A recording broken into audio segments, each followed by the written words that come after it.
This first lady that I want to show you in red, this is representing my great-great-grandmother, Lucy May Mack Moore Vance.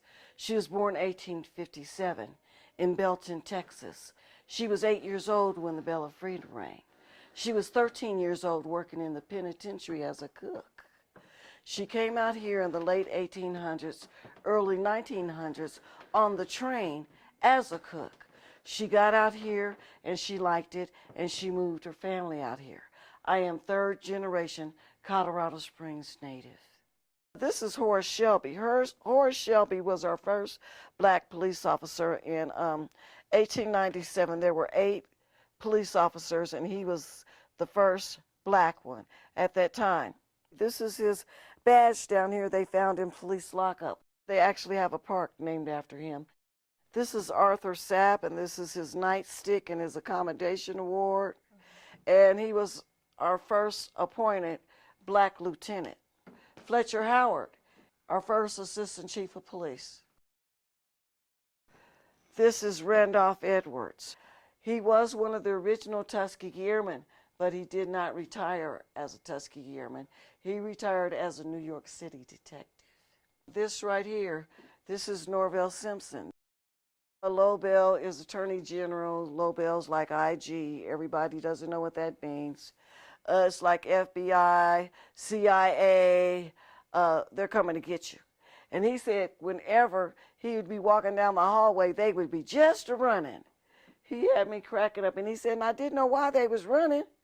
This is his dinner outfit. Him and his wife donated it to me. Now, Norvell was the first black elected to the school board here, and he did make president. This is James Randall. He was one of the original Tuskegee Airmen. He was over in Vietnam in 1969, and he got shot down. Okay, when he got shot down, he radioed for help. White officer came and gave him first aid, but he was not allowed to take him up in his plane. But he did radio for some black officers to come and get him. Now, his helmet right here was found in the United States in a yard sale by this man right here named Gary Betts. Gary Betts tracked him down, called him out here in Black Forest where he lived, and said, Major Randall, I done found your helmet. James Randall died at the age of 94 up in Denver. And this is his uniform right here. This is Colonel Randall's uniform.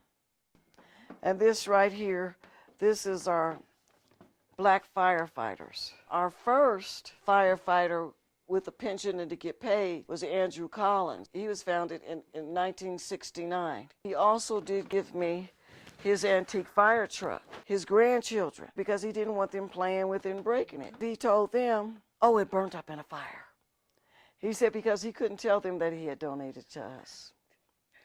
And this guy right here, he was our first assistant fire chief. This was him signing into office. But they would not allow him to be fire chief, but he went on to Washington State where he was fire chief, and now they say he's down there in South Carolina where he's from, and he's fire chief. This is Julia Draper. She's a captain, and she done won some gold medals, and she's been involved with the Olympics as a female bodybuilder. Pamela Butler here, she was our first female captain. And I remember when she died, they give them their last ride on the fire truck. And they were driving her all over town, her and her coffin, for her last ride.